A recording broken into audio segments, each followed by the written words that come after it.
ብዙ ጊዜ ደግሞ ሰዎች የሚወዱህ ባይ ዲፎልት እነሱ ታች እስከሆንክ ድረስ። በግልጽ ማወቅ ያለብህ ለአንዳንድ ሰው ስማርት ስትሆን ለአንዳንድ ሰው የምታስጠላ ሰው። ቻችንን በጣም ብዙ ህልም፣ ብዙ አላማ፣ ብዙ እቅድና ፕላን ኖሮን ግን ሰው ምን ይለኛል ብለን ፈርተን ተረተኛል። ወይም ደግሞ ይሄ ሰውን ለማስደሰት ኦር የሆነ ካታጎሪ ውስጥ ፊት ለማድረግ ስንል እማናረግ ፈርተን የተውን። ኢማጂን አሁን እንኳን ስንት ህልምና ስንት ፍላጎት ውስጥ እያለ ግን አይምሮ ውስጥ የምትስለው ነገር አለ። ጎረቤት፣ ቤተሰብ፣ አካባቢ ምን ይለኛል አይደለም። ዶክተር ሆኖ እንትን ሰራ ይለኛል፣ ኢንጂነር ሆና እንትን ሆነች ይለኛል፣ ባለትዳር ሆና እንደዚህ ሆነች ይለኛል። ስንቶቻችንን በእንደዚህ አይነት ነገር ውስጥ እየተዋጥነው ነው። ሶ በዚህ ቪዲዮ እሱን ነው የምንሰብረው። ሰዎች ምን ይሉኛል የሚልን ነገር ተረዳኸኝ? ወይም ደግሞ ዝም ብሎ ሰዎች ለማስደሰት የኛ ህይወት እየተበላሸ የኛ ህይወት የተመሰቃቀለ ሰዎችን ለማስደሰት የምንኖረውን ህይወት ዊል ብሬክ ኢት ኦን ዚስ ቪዲዮ። ሰብስክራይብ አድርጋችሁ ጀምሮ። የመጀመሪያው ሰዎችን የማስደሰት ሱስ ኦር ደግሞ ሰዎችን ዝም ብሎ በቃ የራስን ህይወት ጥሎ ለራስ ሳይሆኑ ከስፒሪቹዋሉ ከምኑ ሳይሆኑ ዝም ብሎ ሰዎችን ወይም በሰዎች ዘንድ ለመደነቅ ወር ቅቡልነት ለማግኘት ዝም ብለን የምንርመጠመጠውን ነገር ብሬክ ለማድረግ መጀመሪያ ምን ያህል ሰዎችን ለማስደሰት የምንጥር ኦር ደግሞ የሰዎች አስተያየት ብቻ የሚያሳስበን ሰዎች መሆናችንን ለማረጋገጥ አንድ ለሶስት ጥያቄዎች ራሳችንን መጠየቅ አለብን። የመጀመሪያው ያመንክበት የምትሰራውን ነገር ሰዎች ስላልወደዱት ትተዋለህ ወይ ነው። ወይም ህልም ይዘህ ድሪም ይዘህ ሄደህ በቃ እንዲያርጊ በዚህ አርጊ ብለህ ልክ ሰዎች ያን ሀሳብ ሲያጣጥሉብህ ኦር ያ ሰዎች ሲተቹ ኦር ሙድ ሲይዙብህ በአንድ ያስጠልቶ ትተዋለህ ወይ? እንደዛ ከሆነ ሰዎችን ለማስደሰት ወይም ደግሞ ሰዎች ምን ይሉኛል ህይወት ውስጥ ነው የምትኖረው። ሰው የመጀመሪያው ታካሚ ነህ ማለት ነው። ሁለተኛው ደግሞ ምንም ነገር ለመጀመር ከሰዎች መልካም ፍቃድ ትፈልጋለህ ማለት ነው። ልክ የሆነ ነገር ያሰብክበትን የምትወስነውን ነገር ግድ ሰዎች በቃ ጀምር፣ በርታ፣ ሂድ እንዲሉ ትፈልጋለህ ወይ? እንደዛ ካላሉ መጀመር አትችልም ወይ? አሁንም የሆነ ሰርቴን ካታጎሪ ውስጥ ፊት ለማድረግ የጣርክ ነው ማለት ነው። ሶስተኛው ደግሞ ራሳችሁን መጠየቅ ያለባችሁ ነገር ሰዎችን ለማስደሰት ስትሉ ፐርሰናሊቲያችሁን በየቦታው ተቀያይራላችሁ ወይ? ማትጠጡ ከሆነ የሚጠጣውን ጀማ ለማስደሰት አብራችሁ ትጠጣላችሁ ወይ? ረተኛለም ስፒሪቹዋሊ ጠንካራ ከሆንክ ስፒሪቹዋሊ ጠንካራ ያልሆነ ታስመስላለህ ወይ? የሆነ ግሩፕ ውስጥ ለመወደድ ብለን ማታምንበትን ነገር ታደርጋለህ ወይ? እዛ ግሩፕ ውስጥ ተቀባይነትን ለማግኘት ሌባ ሳትሆን ሌባ ትሆናለህ ወይ? ረዳኝ አይደለም። እንደዚህ አይነት ነገር ካለብህ አሁንም ሁለተኛው ሶስተኛው ታካሚ ነህ ማለት ነው። እነዚህ ሰው ያለባቸውን እንዴት ብሬክ እናደርጋለን? በዚህ ቪዲዮ ዲስከስ የምናደርገው ነው። የመጀመሪያው የራስን ጀጅመንት ብቻ እመን፣ ወይም የራስን ውሳኔ ብቻ እመን ማለት ያለብህ ሰዎች ምን ይላሉ ሳይሆን እኔ ምን እላለሁ፣ እኔ ምን ይሰማኛል። የመጀመሪያ ጥያቄ መሆን ያለበት የሰው ልጅ ጀጅመንት ወይም ደግሞ መመዘን ያለበት ምንም ነገር ከስፒሪቹዋሊቲ ከባህል አንጻር ከህግ አንጻር ነው። ከዚህ ውጭ ያለው አይመለከተውም ስላንተ ህይወት። የምሬን ነው የምላችሁ። ከዚህ ውጭ ያሉት ዲስትራክሽኖች ናቸው። ከዚህ ውጭ ያሉት ዲስትሮይ ሊያደርጉ ነው የሚመጡት። ይሄንን ስለ የሆነ ኮምፕሊኬትድ የሆነ ሲናሪዮ አምጥታችሁ ለነዚህ እንዳትሉኝ። ሐሳቤ ኮንሰፕት ይገባችኋል። በዛ ውስጥ ይጠቃልላል። በቃ ባህል የሚባል ነገር አለ ያደግንበት አይደለም። ስፒሪቹዋሊቲ የሚባል ነገር አለ ፈጣሪ የምንፈራበት መንገድ። ከዛ ደግሞ ከህግ አንጻር ከነዚህ ውጭ የሆኑትን ነገር አምነህበት ልታረግ ያሰብከው ማንም አይመለከተውም። በቃ አንተ እስካመንክበት ድረስ ዱት ዶክተር አይደለም ለምን ከናሳ ወርደህ ማለት ሊስትሮ አትሰራም። አንተ ካመንክበት ማንም አያገባውም፣ አይመለከተውም አንተ እስካመንክበት ድረስ ረተኛል። ግን ብዙዎቻችን እኛ እየቸገረን እኛ እየራበን የሰው ነው ህይወትህን የሚመራልህ በአጠቃላይ ሰው ነው ማለት ነው። እንዴት እንደምትኖር የሚወስንልህ ሰው ነው። ሶሻል ሚዲያ ላይ ቁም ነገር ይዘው መጥተው ብዙ ሰዎች በኦዲየንሱ ፍላጎት ምክንያት ብዙ መጥፎ ነገር መስራት የጀመሩ ሰዎች የሉም። ምክንያቱም የሚወስንላቸው ማን ነው? የሚሰሩትን ነገር ኦዲየንሱ እርተኛ አይደለም። ስለዚህ መመዘኛችሁ ኦልዌይስ ከእንደዚህ አይነት ሜንታሊቲ ለመውጣት ከፈለጋችሁ መመዘኛችሁ እነዚህ ሶስት ነገሮች ነው። ከዛ ውጭ ያለው ግን አያበሏችሁ፣ አያጠጧችሁ። it's just a distraction ናቸው እነዚህ ሰዎች። ምንም ሰርተህ ስታሳያቸው ያደንቋል፣ ገብጋባ ይሉሃል፣ አትችልም ይሉሃል። ምን ነው ወረደ፣ ምን ነው ከሳ፣ ምን ነው ጠቆረ፣ ምን ነው ተጎሳቆለ። who cares? አንተ እስካመንክበትና ለትክክለኛ ዓላማ እስከሆነ ድረስ don't care። ምክንያቱም ሰው ማውራቱን አይተውም። ስለዚህ ዋናው ሰላም የሚያስፈልገው አንተ ራስ ያን ነገር ትቀበለዋለህ፣ አንተ ራስ ታምንበታለህ ወይ? አንተ እኔ ፈልገዋለሁ ብለህ ታምናለህ ወይ ነው ጥያቄው። ማንም ስላንተ ህይወት የሚመለከተው ማንም ያንተን ህይወት አይኖርልም። ማንም አብሮ አይተኛም፣ ማንም አብሮ አይቀበርም። የፈለገ ቢወድ አብሮ የሚቀበር የለም። እርግጠኛ አይደለም። የመጨረሻ አልጋህ ላይ ስትሆን ምን ነው ይሄን ባረኩት ነው የምትለው። ሁልጊዜ ትልልቅ ሰዎች ለምን ቢመክሩ እንዳይቆጭ እኮ ነው። እነሱ ሳያረጉት ስላለፉ አይደል? እኔ እንኳን አሁን በዚህ እድሜ ወደ ታች መመክራቸው ሰዎች አሉ። አይውሽ በዚህ ጋር ባላጠፋ አይውሽ። ያኔ ግን የሆነ 12 ክፍሎን የሆነ ጀማ ሴቶችን ለማስደሰት ወር የሆነ ግሩፕ ወንዶችን ለማስደሰት የሆነ ኩል ሆነ ለመጫወት የት አለ እሱ ሰውዬ? እስኪ ያሳየኝ። ኩል አክትስ ታደርግለት የነበረ ሰው አሁን የት ነው ያለው? ሴቶቹን ኢምፕረስ ለማድረግ እንዲህ ስትወጣጠር የነበረ የት አሉ? ከነ መፈጠር ያስታውሱ። ሰውን የሆነ ግሩፕ ውስጥ አሪፍ ለመባል ብለህ የምታደርገው ጥረት ዋጋ ያስከፍላል። አምነህበት ከሆነ ኦኬ፣ ካላመንክበት ግን ዶንት ዱ ኢት። ጀጅመንት መስጠት ያለብህ ለራስህ ብቻ ነህ። መመዘኛ ወይም ደግሞ ከሉጋም እንዳትወጡ ከፍሬም እንዳትወጡ ግን ቅድም ያልኩት አይደለም፣ ሃይማኖት የሚባል ነገር አለን፣ ኮር የሆነ አይደል፣ ሶላችንን ኮንትሮል የሚያደርግ። ከዛ ሲዘል ደግሞ ህግ የሚባል ነገር አለ። ኢሌጋል የሆነ ነገርም አይደረግም ማለት ሰው ጀጅ ስላደረገ ሳይሆን ትገባታለህ አይደል። ከዛ ሲዘል ደግሞ ከስተም ባህል አለን። ኢትዮጵያንን ፈረንጅ ነው ሰው እንደኖሩ የራሱ ባህል አለው አይደል። ያንንም ባህል የታመነበት ልክ የሆነውን ባህል አይደል ጠብቀ መሄድ ደግሞ አለብህ። ሰው ጀጅ ምን አገባኝ ሲባል አሁን ኔጌቲቭ ስለሚጠቀሙ ስለማቅ ነው። ገባ? ብድግ ብሎ ቤተሰብን እንትን ብሎ መውጣት፣ በቤተሰብ አለመታዘዝ ምናምን፣ ይሄ ማንንም አትስማ የሚል ኤነርጂ አይደለም። ባህል የሚባል ነገር አለ፣ ፈጣሪ የሚናገረው ነገር አለ፣ ህግም የሚፈቅደው ነገር አለ። ከነዚህ ውጭ የሆኑትን ግን ዱ ኢት ዶንት ኬር። ረዳችኝ አይደለም? በህይወታችሁ ማንም እንዲወስን አትፍቀዱ። ሁለተኛው ደግሞ በቃ ባውንደሪ ይኖራችሁ፣ አጥር ስሩ ለራሳችሁ። ኖ ማለት ተለማመዱ በደንብ በደንብ። ማንም አያገባውም ስለናንተ ህይወት። ቅድም ያልኳችሁን ግን ትኩረት ውስጥ ከታችሁ እቺን ቆርጦ ቲክቶክ ላይ እንዳያሳምሯት ብዬ ነው። ማንም ስለናንተ ህይወት አያገባውም ስለ ይሄ አግሬሲቭነት አይደለም፣ ግን ኖ ማለት ተለማመዱ። ይኸውላችሁ ማንም ሰው የእናንተ ኤክስፕላይን የማድረግ ግዴታ የለባችሁም። ለምን እንደወሰናችሁ እንዴት እንደወሰናችሁ ቅድም ያልኳችሁን ሃይማኖታችሁን ባህላችሁንና ህግን ካከበራችሁ፣ ሶስቱን ነገር ካከበራችሁ፣ ሌላውን ውሳኔያችሁን ለእያንዳንዱ ሰው እየዞራችሁ ይሄን ያረኩት ለዚህ ነው፣ ይሄን እኮ የፈጠርኩት ለዚህ ነው፣ ለዚህ ሰው ይሄን መልስ የሰጡት በፍጹም ማለት አይጠበቅባችሁም። ሲጀመር ዲዘርቭም አያረጉም ኤክስፕሌን እንድታረጉ። በቃ ኖ ማለት ኖ አለቀ።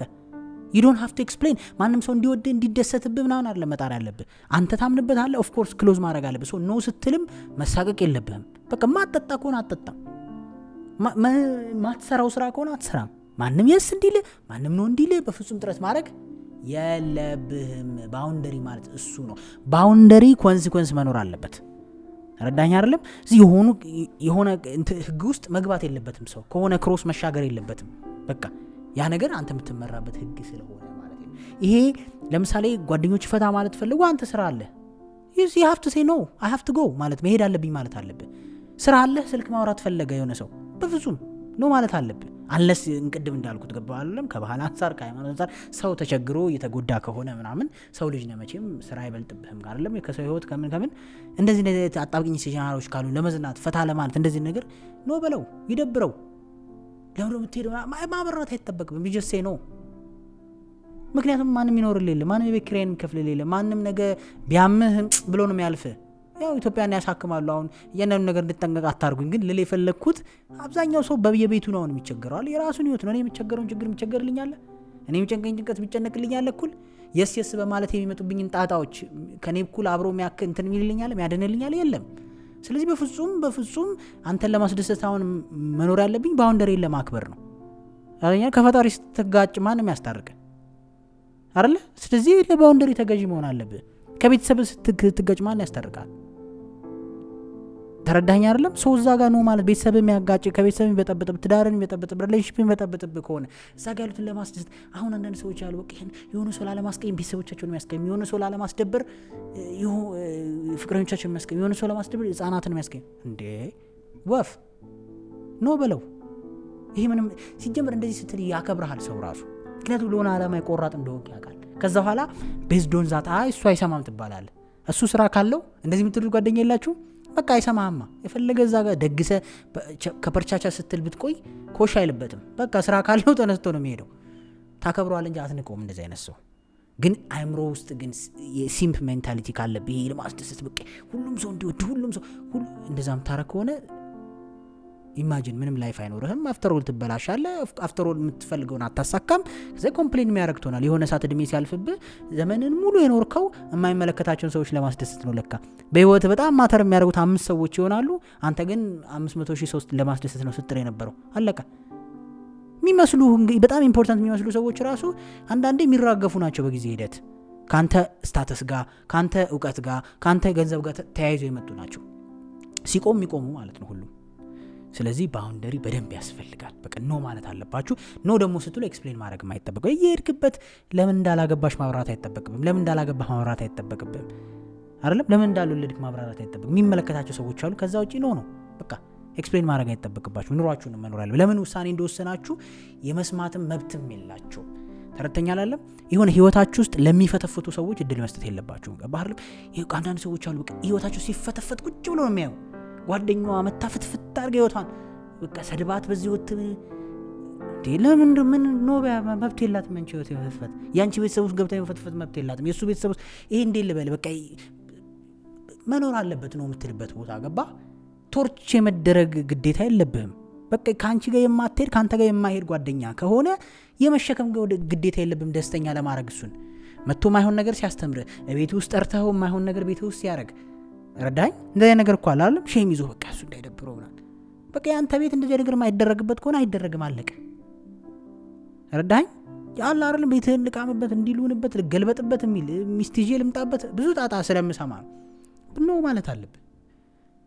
ባውንደሪ ማለት እሱ ነው። እሱ እንዲወድ ምናምን ብለህ በፍጹም ያንተን ህሊና የሚነካ ነገር የሚበጠብጥን ነገር ማድረግ የለም። ሶስተኛ ደግሞ ዝም ብላችሁ ይቅርታ አትጠይቁ ለሆነው ላልሆነው ነገር። ኦቨር አፖሎጄቲክ መሆን ወይም ደግሞ ዝም ብሎ ለሁሉ ነገር ይቅርታ መጠየቅ። ራስን ስለሆንክ እንዴት ይቅርታ ጠይቃለህ? እንዳልኩት ሰዎች እስካልነካ፣ የሰዎች ባንደሮች እስካልገባ፣ የሰው ህይወት እስካልፈተፈትክ፣ ሃይማኖት እስካልነካ፣ ባህል እስካልነካ፣ ህግ እስካልጣስክ እኔን ስለሆንኩኝ ለምን ይቅርታ መጠይቀው? እኔ የመረጥኩትን ስራ ስለሰራው ለምን ይቅርታ መጠይቀው? ይሄኛው ፓስ ይመቸኛል ብዬ ስለምቀጥል ሰዎችን ለማስደሰት ይሁን እያልኩኝ ለምን ነው የምሸማቀቀው? የመረጥኩትን ሰው ለማግባት ለምን ነው የምሸማቀቀው? እንዳልኩት ህጎቹ ከተከበሩ ምንም ያሸማቀቅ ነገር የለም አይደል? ለምንድን ነው የሆነ በቃ እንዲ በፍጹም ሰው ለማስደሰት መጣር የለም። የምትኖሪው አንቺ ነሽ። በነገራችን ላይ ያን ህይወት የምትኖሪው አንቺ ነሽ። ያን ህይወት የምትኖረው አንተ ነህ። ስለዚህ የምትወደው ሰው ጋር ለመሆን መሸማቀቅ፣ ይቅርታ መጠየቅ፣ ወርም ሶሪ ና ማለት የለብህም። በቃ የምትፈልገውን ስራ ለመስራት መሳቅ አፖሎጂቲክ መሆን የለብህም። ቹዝት ዱት። ምክንያቱም እዚህ ምድር ላይ የምትኖረው አጭር አመት ነው። ኦፍ ኮርስ ኃላፊነት መወጣት፣ ሰዎችን ማክበር ምናምን እንዳልኩት ነው። ደጋግሜ ነው የምለው። እነሱ ነገሮች እየጣስኩ አይደለም። ግን ስቲል እኔ ትቼ የራሴን ስራ ይሄን መወደውን ስራ ለመስራት ማንንም ይቅርታ የመጠየቅ ማንንም ፍቃድ የመጠየቅ ግዴታ የለብኝ ማለት I chose to do this አይደል? ይሄን ለመስራት ወሰንኩኝ፣ አደረኩት። I don't care ብትወደው ባትወደው። ኪሩቤል ኢንጂነርነቱን ትቶ ይሄን ሰራ፣ እኔ ምን አገባኝ? ሲጀመር ይመለከታል? የኔ ህይወት አይመለከትም። እኔን ካስደስተኝ ያንተን ህይወት እስካልነካ፣ ያንተን መብት እስካልነካ፣ ሃይማኖቴን እስካልነካ I will do it million times። ብዙ ሰው ግን በቃ የሆነ የራሱን እንዴት ነው ልበል፣ እኔ እንጀራ አይደለም የምፈልገው ዳቦ ነው ስላለ ይቅርታ። ይሄ ትትናንተንም አይደለም። ይሄ ኤክስትሪም ናይስ ጋይ የመሆን ኢቭን ማኒፑሌሽን ነው ራሱ። ይሄ በሁሉም ሰው ለመወደድ መጣር ነው።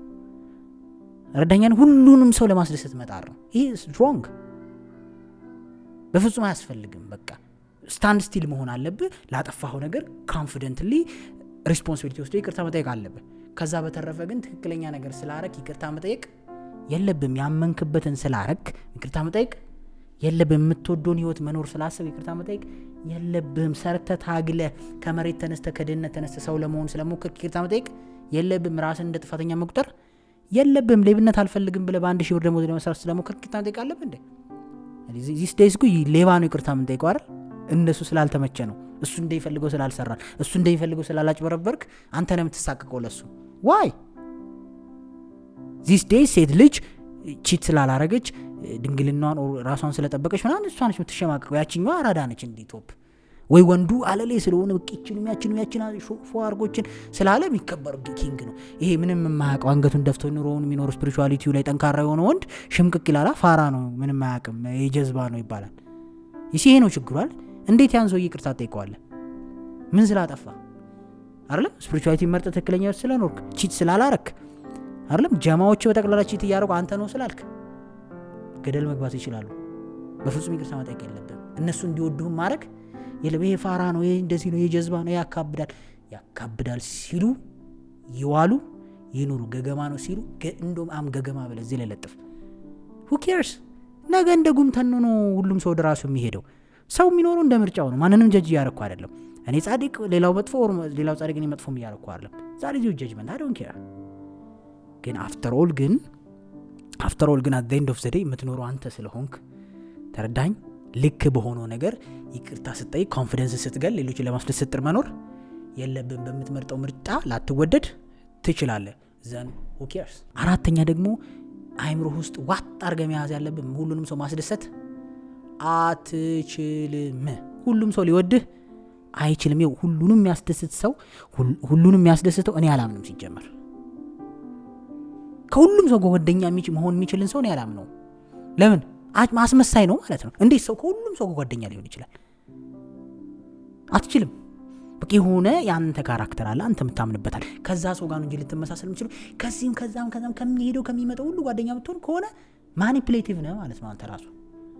ምክንያቱም የራስ ባውንደሪ የለህም፣ በሞቀበት ነህ፣ ሰው ለማስደሰት ነው የምትጥረው። እንዴት ይሄዳል ከሁሉ ሰው ጋር ታዲያ ባህሪ አይደለ? ምክንያቱም ጥሩ ብትሆን ከመጥፎቹ ጋር አትሄድም፣ መጥፎ ብትሆን ደግሞ ከጥሩቹ ጋር አትሄድም። በግልጽ ማወቅ ያለብህ ለአንዳንድ ሰው ስማርት ስትሆን ለአንዳንድ ሰው የምታስጠላ ሰው ነህ። ይህን ማወቅ አለብህ። ለአንዳንድ ሰው በጣም በቤተክርስቲያን የምትከበር ስትሆን ለአንዳንድ ሰው ቋቅ የምትል ሰው ነህ። ይህን ማወቅ አለብህ። ለአንዳንድ ሰዎች ሲሪየስ ስትሆን ለአንዳንድ ሰዎች ቀልድ ነህ። ቀልድ ለሚወዱ በጣም ደስ የምትል ስትሆን እውቀት ኢንፎርሜሽን ለሚፈልገው ሰው ደግሞ ቦሪንግ ነህ። የለም እንዴ ሶሻል ሚዲያ ላይ አሁን ሁላችንም የሚያዩን ሰዎች አንድ አይነት ናቸው? እኔን ላይን የሚጠላኝ ሰው የለም? በደንብ ነው ያለው። ተረዳኛለህ? እኔን በጣም የሚወደኝ ሰው የለም? በደንብ ነው ያለው። ሁለቱ ሰዎች ይለያያሉ። ኦፍ ኮርስ ሁለቱ ጓደኛ መሆን ይችላሉ? አይችሉም። ለምን? ፍላጎታቸው የተለያየ ነው። ሁሉንም ሰው ለማስደሰት የምትል ከሆነ ዴፊኒትሊ ሁሉንም ሰው ለማስደሰት ነው የምትጥረው። ያ ማለት ህይወት ሁሉ ያንተ ሳይሆን የሰዎች ሪአክሽን ነው ማለት ነው። የሰዎች ጥርስ ነው ያንተን ህይወት የሚመራው። ካሉል በቃ ተው መጣስ ነው ያሉን ገባ ካሉል አንዳንድ ድሮታ ያላል የሆነ ጩጭ የሆነ ምናምን ሞኝ ነን እኮ አይደል? አንበሳ ካሉ ሄደ ከግድግዳ ትጋጫለህ አይደል? ይሁን እንደዚህ ልጆች አጋጥመው ያውቁም? እያመመው አይደል? መገልበጥ ባናቱ እንዲህ ትክል ማለት ድንጋይ ጉሊስ እያነሱ መብላት ምናምን ትዝ ይለኛል። ልጅ ሆነን ያ አይነት ትልቅ ሰው ሆነ ማይኖሩልን ህይወት የሆነ በቃ አንበሳ ለመባል አራዳ ለመባል ጎበዝ ለመባል ጠንካራ ለመባል የማይመለከተን ህይወት መኖር ማለት ነው። ስለዚህ ዴፊኒትሊ ህይወት ላይ ስትኖር የሚወድህ እንዳለ ሰው የማይወድህ መኖሩን ማወቅ አለብህ። በምርጫዎች በኮንሲኩዌንስ እንዳላቸው ምርጫዎች ሊያስወድዱህ የሚችሉ ሰዎች እንዳሉ ሊያስጠሉ የሚችሉ እንዳሉ ማወቅ አለብህ። ይሄ ደግሞ ከቤተሰብም ሊጀምር ይችላል። ብዙ ጊዜ ደግሞ ሰዎች የሚወዱህ ባይ ዲፎልት እነሱ ታች እስከሆንክ ድረስ ነው። ያካሄድ እነሱን ጥሶ የሚያልፍ ከሆነ አይፈልጉም፣ እዛው መኮርኮም ነው ይፈልጉት። አንተ ደግሞ እነሱን ለማስደሰት የምትጥር ከሆነ በህይወት መቼም ሰው አትሆንም። ለምን? በእነሱ በሰሩላ አጥር ውስጥ ነው የምትጫወተው። አጥር ይሰሩላል፣ ያቺ አጥር ውስጥ ዱብ እያልክ እዛች ግብ ታረጃለህ። ቀደ መውጣት ካለብህ እንግዲህ እንዳልኩ ቀደ መውጣት አለብህ። ሰው ማንም ሰው ሁሉም ሰው ይወደኛል ብላችሁ አትገምቱ። ሁሉም ሰው ይቀበለኛል ብላችሁ አታስቡ። ምንም ስራ ላይ ያላችሁ ምንም ህይወት ላይ ያላችሁ በቃ የሚወዳችሁ እንዳለ የሚጠላችሁ እንዳለ ማወቅ በራሱ ዝም ብላችሁ የሚጠቅማችሁን ሰው ለማስደሰት ጥሩ ይሆናል እንጂ ሁሉንም ሰው ለማስደሰት አጥሩ። ገባ? እንደዛ ሲሆን ደግሞ እናትህ እንዳይከፋት ካረክ፣ አባትህ እንዳይከፋ ካረክ፣ እህት ወንድሞች እንዳይከፋችሁ ካረክ ዛስ ሲል ለሁሉም ሰው የመሆን ግዴታ የለብን። ሁሉም የራሱን ቤተሰብ ከሆነ ሰላም ነው የሚሆነው። ደግሞ ጊዜ ሲያልፍና መስመርህ ክሊር ግልጽ እየሆነ ሲታይ ትከበራለህ መልሰህ ጥሩ ነገር የምትሰራ ከሆነ። ይህንን ማወቅ አለባችሁ። አምስተኛውና ዘሞስት ኢምፖርታንቱ ለኔ ህሊናችሁን ኪፕ አድርጉ። ሰው ለማስደሰት ብላችሁ በፍጹም ህሊናችሁን እንዳትሸጡ። ምክንያቱም ህሊና የሚባለው ነገር ነው ትክክለኛ ጀጅመንት፣ እንቅልፍ ማስተኛ ትክክለኛ እውነታ ማለት እሱ ነው። ከእሱ ጋር ሰላም ካልሆን ካለቀል እሱን ከምታስከፋ ብዙ ሺህ ሰው ቢከፋብ ይሻላል ህሊናህን ከሚነካ። ምክንያቱም ህሊና አብሮ ይተኛል አይደል? ህሊና አብሮ ይነሳል፣ ስራ ቦታ ይሄዳል፣ ትዳር ውስጥ ይገባል፣ ስራ ውስጥ ቢዝነስ፣ ሁሉም ቦታ ይከተላል። ስለዚህ ከህሊና የሚጋጭ ነገር በፍጹም ማድረግ የለብህም። ሰው ሲጠላህ ብሎ ሲጠላህ ይደር። ህሊናህን መሸጥ የለብህም። እንዴ ሰው እስከ ማበድ የሚደርሰው በነገራችን ላይ በህሊና ምክንያት ነው አይደለም?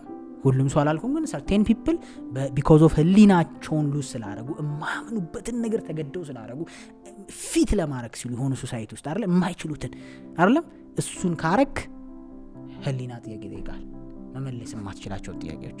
ያ ጥያቄ ደግሞ ስትረስ ውስጥ ይከታል፣ ደስተኛ እንዳትሆን ያደርጋል።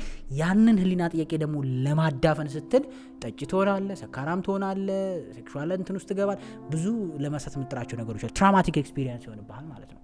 ስለዚህ ህሊናህን ኪፓር ከህሊና ብቻ ሰላም መሆናችሁ ነው አይደለም? ከሰው በላይ ከራሳችሁ ጋር የምታደርጉት ነገር ለራሳችሁ ልክ ነው ወይ? ቅድም እንዳልኩት ከሃይማኖት፣ ከቤተሰብ፣ ከስፒሪቹዋሊቲ፣ ከሌጋል አንጻር ልክ ነው ወይ የማረገው ነገር? ያንን ከመለሳችሁ ዶንት ኬር። ሰዎች ባይ ዲፎልት ሲጀመር በዚህ መንገድ ከሄዳችሁ ሰዎች ያከብሯችኋል፣ ቫልዩ ይሰጧችኋል፣ የሚወዷችሁም ሰዎች ይኖራሉ ኦብቪየስሊ። ግን ኳሊቲ ሰዎች አትራክት ታደርጋላችሁ ወደ ህይወታችሁ። መንጋ ግሪሳ ሳይሆን ኳሊቲ የሆነ ምን ያደርግላል? 10,000 ማይረባ ሰው ከሚከተል 5 ለህይወት ኢምፖርታንት የሆኑ ሰዎች ቢከተሉ አይሻልም? ታስ ኢምፖርታንት። ስለዚህ ህሊናችሁን ኪፕ አድርጉ።